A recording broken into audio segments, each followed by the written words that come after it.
Hello students, today I am here with another topic of economics and that is sectors of Indian economy. So today we will be discussing about sectors of Indian economy. Indian economy के कौन कौन से sectors हैं, basically कैसे वो classify हो रहा है. तो इस चैप्टर को या इस टॉपिक को हमें समझने से पहले ये समझना होगा कि जो इंडियन इकोनॉमी है वो उसमें बेसिकली काम क्या हो रहा है या एक्टिविटीज कैसी परफॉर्म हो रही हैं. तो चलिए स्टार्ट करते हैं ये टॉपिक और देखते हैं इसमें क्या क्या पढ़ेंगे. First thing, human activities. Indian economy में या किसी भी इकोनॉमी में दो तरह की एक्टिविटीज परफॉर्म होती हैं. Basically one is economic activities and other is non economic activities.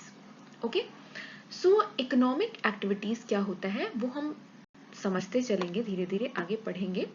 Basically economic activities, economy मतलब हम पहले भी अपने वीडियोस में मैंने बताया है कि इकोनॉमी बेसिकली मींस पैसे से रिलेटेड या मनी से रिलेटेड. तो ऐसी एक्टिविटीज जिसमें आपको पैसे मिले या पैसे का आदान प्रदान हो उसे हम इकोनॉमिक एक्टिविटीज कहते हैं. जैसे कि फार्मिंग हो गया, हेल्थ सेक्टर हो गया, टीचिंग हो गया, रेस्टोरेंट बिजनेस हो गया. ये सब क्या है? ये इकोनॉमिक एक्टिविटीज है. नॉन इकोनॉमिक एक्टिविटीज वो होती हैं जिसमें पैसे रिलेटेड नहीं होते हैं. ठीक, पैसे बेसिकली रिलेटेड नहीं होते हैं. अब आप कहेंगे इसमें एग्जाम्पल दिया हुआ है वर्शिप, चैरिटी वर्क. बेसिकली आप जो वर्शिप कर रहे हैं, जो आप पूजा करने जा रहे हैं, उसमें दान कर रहे हैं, खाना खिला रहे हैं लोगों को, ये नॉन इकोनॉमिक एक्टिविटीज है. इससे कोई बेसिकली प्रोडक्शन नहीं हो रहा है नया. ठीक, कुछ नया नहीं क्रिएट हो रहा है और इसमें पैसे से रिलेटेड नहीं है ये सारी चीजें. ठीक, चलिए आगे देखते हैं, इनको और हम समझेंगे डिटेल में. चलिए देखते हैं.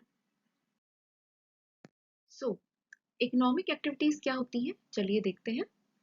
It includes the activities which are performed for the purpose of earning money. Basically जो भी मनी को अर्न करने के लिए, मनी से रिलेटेड हम काम कर रहे होते हैं, उसे हम इकोनॉमिक एक्टिविटीज में रखते हैं. और money is worth. In other words activities that produce something, जहाँ पे कोई चीज बन रही है, the value of which can be measured in terms of money. जो प्रोडक्ट निकल के आ रहा है सामने, वो उसकी वैल्यू हम मनी के टर्म्स में मेजर कर सकते हैं. ऐसी एक्टिविटीज को हम क्या बोलते हैं? Economic activities.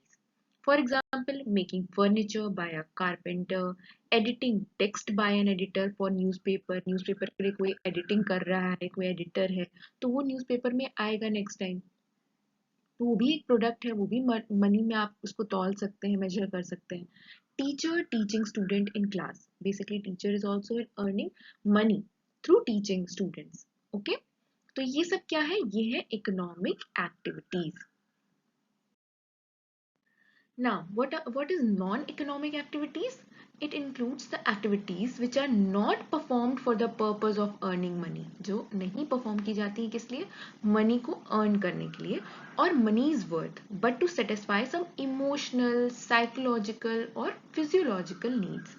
Basically, अगर आपकी कोई इमोशनल नीड है, जैसे कि आप खेल रहे हो, खेलने के टाइम पर आपको जरूर हो सकता है प्राइजेस मिले या मनी मिले, बट उसका कोई आपका एम नहीं था मनी को अर्न करना. ठीक, जैसे कि आप जा रहे हो रिक्रिएशन कुछ करने के लिए, जैसे आप जा रहे हो मूवी देखने के लिए, playing for enjoyment, going out for recreation, मजे करने के लिए बाहर जा रहे हो. Mother teaching her child at home. माँ आपको घर में पढ़ा रही है अपने बच्चे को. टेकिंग केयर ऑफ पेट, अपने आप पालतू किसी जानवर का आप ख्याल रख रहे हो. तो ये सब आपकी इमोशन, फिजियोलॉजी, साइकोलॉजिकल नीड्स पे डिपेंडेंट है. इसमें आपका कोई एम नहीं है मनी को अर्न करना. That is why these are called non economic activities. लेकिन अब मैं अगर ये बात करूं कि जो एक पेट की एग्जांपल ले लेते हैं, आप पेट कहीं से खरीद के लाए, तो वो जो सेलर है उसका एम है मनी को अर्न करना, तो वो इकोनॉमिक एक्टिविटी होगी. पर आप घर में ला करके अपने पेट की केयर कर रहे हैं, that is not a economic activity. वो क्या हो जाएगी? वो नॉन इकोनॉमिक एक्टिविटी हो जाएगी. आई होप आपको समझ में आई होगी इकोनॉमिक और नॉन इकोनॉमिक एक्टिविटी होती क्या है। इसी के बेसिस पर हम कुछ क्लासिफिकेशन करते हैं जो हम देखेंगे सेक्टर्स ऑफ इकोनॉमी। वैसे तो सेक्टर्स ऑफ इकोनॉमी में हम 3 क्लासिफिकेशन करते हैं बेसिकली ओनरशिप के हिसाब से। ओनरशिप का मतलब क्या होता है, जैसे कि प्राइवेट सेक्टर और पब्लिक सेक्टर। प्राइवेट जो प्राइवेट लोगों के हाथ में है, ओनर्स हैं, जो पब्लिक जो गवर्नमेंट के अंडरटेकिंग्स हैं। सिमिलरली एक होता है जो होते हैं जिस जिस हिसाब से एम्प्लॉयज वहां पर काम कर रहे हैं, जैसे कि अनऑर्गेनाइज सेक्टर और ऑर्गेनाइज सेक्टर। अब इसमें क्या होता है, ऑर्गेनाइज सेक्टर क्या होता है, जहां पर आपको बेसिकली गवर्नमेंट आपको ध्यान दे रही है, आपको हर फैसिलिटी प्रोवाइड कर रही है, आपका मिसयूज नहीं हो रहा है काम पर अगर आप जा रहे हैं तो वो होता है ऑर्गेनाइज सेक्टर। जैसे आपको कोई मैटरनिटी बेनिफिट लेना है, किसी लेडी को किसी ऑफिस में वो जा रही है, तो वो एक ऑर्गेनाइज सेक्टर में अगर वर्क कर रही है तो उसे वो मिलेगा, पेंशन मिलेगी, उसे एक अच्छा वर्क इन्वायरमेंट मिलेगा। बट अगर कोई व्यक्ति या कोई पर्सन अनऑर्गेनाइज सेक्टर में है तो उसे जरूरी नहीं है कि ये सारी फैसिलिटीज मिले। जैसे कि फॉर एग्जांपल जो आपकी मेड आ रही है घर पर, वो हो सकता है वो है एक अनऑर्गेनाइज सेक्टर का पार्ट। जैसे टेलर हो गए, या छोटी छोटी इंडस्ट्रीज हो गई, या जो छोटे इंडस्ट्रीज भी तो नहीं कह सकते बट छोटे जो वर्कर्स हैं, वो सब क्या है, अनऑर्गेनाइज सेक्टर का पार्ट है बेसिकली। वो उनको उतनी अच्छी फैसिलिटीज नहीं मिल पा रही है। बट एक और होता है सेक्टर इकोनॉमी का होता है, जो हम जिसके बारे में पढ़ेंगे। हमने आपको छोटे में बता दिया कि और जो सेक्टर्स हैं वो कैसे क्लासिफाई हो रहे हैं। अब जो हम सेक्टर पढ़ने जा रहे हैं उनके बारे में चलिए देखते हैं। Sectors of Indian economy. पहला क्या, on the basis of the nature of product produced और method of production.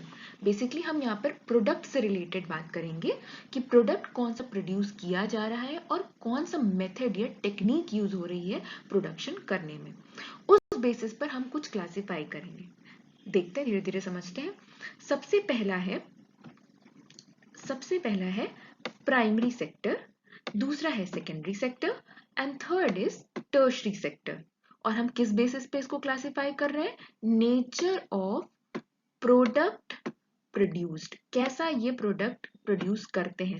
Primary sector में कैसा प्रोड्यूस हो रहा है, सेकेंडरी सेक्टर में कैसा प्रोड्यूस हो रहा है, टर्शरी सेक्टर में कैसा प्रोड्यूस हो रहा है, और कौन से मेथड या technique of production they are using. चलिए एक एक करके समझते हैं और इसकी हम लोग फीचर्स भी समझेंगे। चलिए देखते हैं। First of all primary sector. Primary sector की अगर बात करें तो primary sector refers to the economic activities. अब हमें इकोनॉमिक एक्टिविटीज से रिलेटेड हम सारे सेक्टर्स को पढ़ेंगे, ये याद रखिएगा आप, ठीक। नॉन इकोनॉमिक से हमारा कोई मतलब नहीं है। Primary sector refers to the economic activities in which natural goods are produced either through direct extraction from nature or by using some natural or biological process। Basically क्या हो रहा है प्राइमरी सेक्टर में, ऐसी इकोनॉमिक एक्टिविटीज हैं जो nature से जुड़ी हुई हैं। नेचुरल गुड्स यहाँ पे प्रोड्यूस हो रहे हैं, या तो वो डायरेक्टली एक्सट्रैक्ट किए जा रहे हैं नेचर से, या कोई नेचर का ही हम कोई टूल यूज कर रहे हैं या प्रोसेस यूज कर रहे हैं जिससे हम वो प्रोडक्ट बना रहे हैं। It is also called agriculture and related sector. ये क्या कहलाता है, ये एग्रीकल्चर और रिलेटेड सेक्टर कहलाता है। ओके हम्म अब बेसिकली फार्मिंग देखिए, जो पेड़ है जो लैंड है, वो ऑब्वियसली बात है क्या है, दीज आर नेचुरल। इसको हमने नहीं बनाया है, ये क्या है, नेचुरल है। तो जब पेड़ से हम कोई चीज एक्सट्रैक्ट कर रहे हैं, कोई चीज ले रहे हैं फार्मिंग करके, या जो एनिमल्स हैं, एनिमल्स को हमने नहीं बनाया है, वो नेचुरल है। एनिमल से हम कुछ ले रहे हैं, फिशिंग हो गई या पोल्ट्री हो गई, एग्रीकल्चर है, ये सब क्या हो गई कि प्राइमरी सेक्टर में आता है। ये क्योंकि नेचर से रिलेटेड है सारी चीजें। माइनिंग, माइनिंग क्या होता है, जो आप कोल जहाँ से निकालते हैं, जहाँ से डायमंड निकलता है, ये सब जो प्रोड्यूस हो रहा है, जो चीजें आ रही हैं, ये क्या है, ये प्राइमरी सेक्टर के अंडर में आती है। फॉरेस्ट्री हो गई, डेयरी हो गया, ये सब क्या है, ये क्योंकि नेचर से रिलेटेड है सारी चीजें, डायरेक्टली नेचर से हम काम कर रहे हैं, इसमें हम कोई मशीन या कोई चीज नहीं यूज कर रहे हैं, ठीक। मतलब मशीन का बेसिकली उपयोग नहीं हो रहा है अभी यहाँ पर। एग्रीकल्चर में बिल्कुल टेक्निक यूज होगी, लेकिन मेन जो चीज है, जो मेन प्रोडक्ट निकल के आ रहा है, जैसे मान लें क्रॉप है, क्रॉप जैसे मान लें कि एग्जाम्पल वीट, तो वीट को हम मशीन में या लैब में नहीं बना रहे हैं, वो नेचुरल वे में निकल के आ रहा है, तो वो जो प्रोडक्ट है वो प्राइमरी सेक्टर के अंदर में आएगा। ठीक है, होप आपको समझ में आ गया होगा प्राइमरी सेक्टर होता क्या है। अब उसके कुछ फीचर्स या कैरेक्टरिस्टिक्स पढ़ते हैं। प्राइमरी सेक्टर की जो अभी हमने बताया वही चीजें हैं। इट प्रोड्यूस नेचुरल गुड्स, यहाँ पे क्या होता है, नेचुरल गुड्स मिलते हैं। Goods are produce by exploiting from the nature और बाय यूजिंग नेचुरल प्रोसेस, कोई नेचुरल प्रोसेस होगा या हम उसको डायरेक्टली वहां से नेचर से लेंगे। जैसे पेड़ से आम आप तोड़ रहे हैं, आम निकाल रहे हैं, तो ये क्या है, आम जो है वो प्राइमरी सेक्टर का एक प्रोडक्ट है। ठीक है, it is the supplier of raw material, ये आपको ध्यान रखना है, ये क्या है, प्राइमरी सेक्टर जो होता है वो सप्लायर होता है raw materials to secondary sector. अब आपको ध्यान देना पड़ेगा, यहां से आपको समझ में आएगा कि primary sector, secondary sector, tertiary sector, ये सब एक दूसरे पर डिपेंडेंट है। ठीक, और प्राइमरी सेक्टर क्या है, ये सप्लायर है, किसका, रॉ मटेरियल का, कच्चे माल का सप्लायर है, और ये सप्लाई किसको करता है, सेकेंडरी सेक्टर को करता है। चलिए अब देखते हैं कि सेकेंडरी सेक्टर आखिर इस चीज का करता क्या है। तो अब बात करते हैं हम सेकेंडरी सेक्टर की। सेकेंडरी सेक्टर क्या होता है, it includes the activities which converts the form of natural goods into some other more useful forms. अब यहाँ पर क्या हो रहा है, through a process of manufacturing. Example, yarn, yarn मतलब एक आप कॉटन का धागा समझ लीजिए, is converted into cloth by weaving. Textile mill, जो हम कपड़े कहाँ से बनते हैं, जो मिल खड़ी हो रही है, ये जो इंडस्ट्रीज बन रही है, ये सब किसका हिस्सा है, सेकेंडरी सेक्टर का हिस्सा है। पर ये भी डिपेंडेंट किस पर है, प्राइमरी सेक्टर पर। अब जैसे मान लीजिए वुड, वुड जो हमने लिया वो प्राइमरी सेक्टर में लिया, कैसे लिया प्राइमरी सेक्टर में, आप पेड़ काटने गए, वो प्राइमरी सेक्टर का हिस्सा है। लेकिन वही वुड को अगर आपको फर्नीचर में कन्वर्ट करना है तो आप इसको लेकर के जाएंगे कहाँ पर, मैन्युफैक्चरिंग यूनिट में। ठीक, अब यहाँ पे देखेंगे क्या हो रहा है, अब हम इसको कन्वर्ट करेंगे उस जगह पर, उस इंडस्ट्री में या मिल में या कहीं पर भी उस वुड को हम यूज कन्वर्ट करेंगे फर्नीचर में, तो ये क्या हो गया, secondary sector. Okay, sugar cane converted into sugar. अब शुगर केन तो हमें एग्रीकल्चर फार्म से मिलेगा, और फार्म कहाँ का हिस्सा है, प्राइमरी सेक्टर का हिस्सा है। बट जब हम उसको कन्वर्ट कर देंगे शुगर में, शुगर मिल के अंदर, तो वो किस में आ जाएगा, sugar mill is a part of secondary sector. Okay, crude oil converted into petrol. Crude oil को हम कैसे, माइनिंग के थ्रू, रिफाइनरीज के थ्रू हम क्या करते हैं, क्रूड ऑयल को, कच्चे तेल को पेट्रोल में कन्वर्ट करते हैं, तो ये क्या हो जाएगा, ये सेकेंडरी सेक्टर का पार्ट हो जाएगा। बेसिकली जहां पर आप रॉ मटेरियल, कच्चे माल को कन्वर्जन करेंगे, उसे हम सेकेंडरी सेक्टर में हम लेकर के आएंगे। ओके, कन्वर्ट याद रखना होगा, नेचुरल गुड्स, ठीक, into some other more useful form. ठीक, चलिए अब हम इसके कैरेक्टरिस्टिक्स और फीचर्स पे देखते हैं, ध्यान देते हैं, जो पढ़ा है वही है। इट प्रोड्यूसेस मैन्युफैक्चर्ड गुड, बने बनाए फिनिश्ड गुड्स बेसिकली यहाँ पर प्रोड्यूस होते हैं। ठीक है, goods are produce through a process of manufacturing, manufacturing industries बोलते हैं ना, मैन्युफैक्चरिंग इंडस्ट्रीज, तो मैन्युफैक्चरिंग इंडस्ट्रीज में ये क्या होते हैं, गुड्स जो रॉ मटेरियल्स होते हैं ये प्रोसेस किए जाते हैं, तो ये सेकेंडरी सेक्टर का पार्ट है। It is the consumer of primary sector. अब वहां प्राइमरी सेक्टर में तो सप्लाई हो रहा है, किसको सप्लाई हो रहा है, सेकेंडरी सेक्टर वालों को सप्लाई हो रहा है, तो सेकेंडरी सेक्टर क्या बन गए, कंज्यूमर बन गए, किसके, प्राइमरी सेक्टर के। It is the consumer of primary sector, ठीक है, कंज्यूम कर रहा है सेकेंडरी सेक्टर। चलिए फिर और देखते हैं आगे, टर्शरी सेक्टर। टर्शरी सेक्टर क्या है, it includes the activities that does not produce any goods but provides services. अब यहाँ पर हम टर्शरी सेक्टर में देखेंगे, अभी हमने देखा कि भाई कच्चा माल जो था, जो रॉ मटेरियल था, वो डायरेक्टली हमने नेचर से निकाला, उसको हमने कन्वर्जन के लिए सेकेंडरी सेक्टर में भेज दिया। अब टर्शरी सेक्टर क्या है भाई, अब ये दोनों काम तो हो गए, प्रोडक्ट तो बन के तैयार हो गया। अब प्रोडक्ट बन के तैयार तो हो गया, लेकिन अब ये जाए कैसे कंज्यूमर तक, हम तक जो बन के आया है प्रोडक्ट, जो मेन एम है इकोनॉमिक एक्टिविटी का, पैसा कमाना, वो तभी पैसा कमा पाएंगे जब हम कंज्यूमर्स तक वो पहुंचेगा। तो क्या हो जाएगा, टर्शरी सेक्टर क्या हो जाता है, it is an aid sector. Aid मतलब हेल्प करता है प्राइमरी और सेकेंडरी सेक्टर को।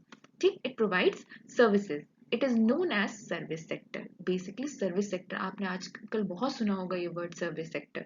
तो सर्विस सेक्टर को क्या है, ये टर्शरी सेक्टर ही है। These are the activities that helps in the, अभी मैंने बताया aid करते हैं, helps in the development of the primary and secondary sector। ये दोनों sectors की help करते हैं। कैसे help करते हैं? Example, transportation, storage, trade, communication, banking, insurance, warehousing, etcetera. Warehousing इसमें लिखी नहीं है, बट वेयर हाउसिंग भी पार्ट है, जो अभी स्टोरेज आप देख पा रहे हैं। तो बेसिकली ये कौन सी एक्टिविटीज होती हैं, ये हेल्प करती हैं किसको, डेवलप करने में, किसको, प्राइमरी और सेकेंडरी दोनों को। कैसे, अब मान लीजिए कच्चा माल है, अब उसको लेकर के जाना है एक इंडस्ट्री के पास, तो भाई कौन आएगा बीच में ले जाने के लिए, टर्शरी सेक्टर आएगा। किसके थ्रू आएगा, ट्रांसपोर्टेशन के थ्रू आएगा। ठीक, अब जो मान लेते हैं गेहूं है, गेहूं को हमें कंज्यूमर तक लेकर के जाना है, ट्रांसपोर्ट भी यूज हो गया, लेकिन अब अभी अभी तुरंत का तुरंत हमें बेचना नहीं है, अभी हमको उसको स्टोर करना पड़ेगा। वेयर हाउसिंग फैसिलिटी, ट्रेड करने की फैसिलिटी, कम्युनिकेशन, कम्युनिकेशन क्या हो गया, इंटरनेट के थ्रू आप अमेजोन यूज कर रहे हो, आप फ्लिपकार्ट यूज कर रहे हो, ये किससे हो रहा है, कम्युनिकेशन के थ्रू हो रहा है। बैंकिंग, लोन लेना है, अगर ये सेकेंडरी सेक्टर को मान लीजिए मैन्युफैक्चरिंग करने के लिए कुछ लोन लेना है, तो आप बैंकिंग फैसिलिटीज ले सकते हो। इंश्योरेंस ले सकते हो, इंश्योरेंस क्या होता है, अगर आप रिस्क में हो तो उसको इंश्योर करके अपना रिस्क कम कर सकते हो। जैसे कि मान लेते हैं फायर इंश्योरेंस है, अगर किसी को लेना है, मान लेते हैं कि जैसे गेहूं है, गेहूं स्टोर किया जा रहा है कहीं पर, और वहां पर मान लेते हैं, चलिए फायर का अगर एग्जांपल ले लें, मान लीजिए वहां पर आग लग गई, वहां पर 2 लाख का सामान रखा हुआ था, ये दो लाख का सामान रखा हुआ था। अब अगर कोई किसी के पास इंश्योरेंस है तो उसको कंपनसेशन मिल जाएगा। ठीक, वो 2 लाख उसको पूरे अपने ऊपर नहीं भरने पड़ेंगे, कुछ हिस्सा इंश्योरेंस कंपनी बेयर कर लेगी। ठीक, तो this is very important part, जो हमारा प्राइमरी सेक्टर और सेकेंडरी सेक्टर का बहुत इंपॉर्टेंट पार्ट है, वो है हमारा टर्शरी सेक्टर। ओके, जो हमें हेल्प कर रहा है, किसको हेल्प कर रहा है, प्राइमरी और सेकेंडरी सेक्टर को। Hope you have understood. Characteristics of tertiary sector, इसमें भी वही है, इट प्रोड्यूस सर्विसेज। यहाँ पर क्या हो रहा है, यहाँ पे सर्विस प्रोड्यूस हो रही है। याद रखिएगा, इकोनॉमिक एक्टिविटी में जब हमने बात करी थी, इकोनॉमिक्स की हमने बात करी थी, तो हमेशा हम बात करते हैं गुड्स एंड सर्विसेज, दोनों की बात करते हैं। सर्विसेज में क्या आता है, याद होगा आपको, जो इनटैंजिबल है, जिसको हम छू नहीं, देख नहीं सकते, छू नहीं सकते। ठीक, तो ये क्या है, बैंकिंग की फैसिलिटी, इंश्योरेंस, उसको हम छू थोड़ी सकते हैं, कोई प्रोडक्ट थोड़ी है। तो ये क्या कर रहा है, इट प्रोड्यूस सर्विसेज, इससे वो पैसा अर्न कर रहा है। ऑब्वियसली बात है, ट्रांसपोर्टेशन के लिए पैसा लगता है, एक जगह से दूसरी जगह लेकर जा रहा है तो फ्री में तो लेके जाएगा नहीं कोई पर्सन, लेकिन इसमें कोई प्रोडक्शन भी नहीं हो रहा है, लेकिन मनी तो अर्न हो रहा है। तो ये क्या हो गया, it produce services. Services are rendered in presence of users which are intangible and cannot be stored for future use। ठीक, इंटेंजिबल होते हैं। It assist the primary and secondary sector, ये क्या करता है, असिस्ट करता है, हेल्प करता है, एड करता है, किसको, प्राइमरी और सेकेंडरी सेक्टर को। Okay, now here you will see कि how these three sector are interdependent on each other। okay, here primary sector में अगर आप देखोगे तो फूड है, रॉ मटेरियल है। ठीक, अब ये जो रॉ मटेरियल है वो आप कहाँ पे भेजोगे, सेकेंडरी सेक्टर में भेजोगे। ठीक है, फूड भी जो होता है, जैसे अब डायरेक्टली आप मान लीजिए गेहूं है, अब वो प्रोसेस होने के लिए नहीं जा रहा है, आटा बनने के लिए नहीं जा रहा है, मान लेते हैं गेहूं डायरेक्टली जा रहा है कंज्यूमर के पास, तो वो भी टर्शरी सेक्टर के थ्रू होते हुए जाएगा। ट्रांसपोर्टेशन यूज होगी कि नहीं होगी, तो क्या हो गया, टर्शरी सेक्टर। ठीक, अब सेकेंडरी सेक्टर को अगर हम देखें तो अभी हमने बता दिया, सेकेंडरी सेक्टर में मैन्युफैक्चर्ड गुड है, जो मार्केट से लेकर जाना है भाई कंज्यूमर तक, तो भी टर्शरी सेक्टर यूज होगा। तो ये आपस में सब एक दूसरे से इंटरडिपेंडेंट है। ठीक, अब जैसे मान लेते हैं कि प्राइमरी सेक्टर में, अब जैसे जैसे टूल्स का एग्जांपल है, टूल्स क्या है, जैसे मान लीजिए कि एग्रीकल्चर करना है, अब एग्रीकल्चर में कुछ कुछ मशीन लग सकती हैं जैसे मान लीजिए जुताई करने के लिए, प्लॉ करने के लिए फील्ड, आपको ट्रैक्टर की जरूरत है। वो ट्रैक्टर कहाँ पे बनेगा? वो सेकेंडरी सेक्टर में बनेगा ट्रैक्टर। वो टूल आप कहाँ यूज करोगे? प्राइमरी सेक्टर में यूज करोगे। ठीक, तो आपस में सब इंटर डिपेंडेंट है। यहाँ पर यू विल फाइंड कुछ एम्प्लॉयमेंट के चेंजेस आप देखोगे। 1973 में प्राइमरी सेक्टर में 74% लोग वर्किंग पॉपुलेशन थी, 2003 में 61 हुई, 2011 में 47 हो गई।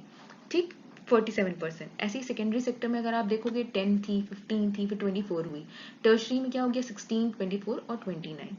बेसिकली अगर आप ध्यान दीजिए तो आपको दिखेगा कि प्राइमरी सेक्टर में जनरली क्या हो रहा है?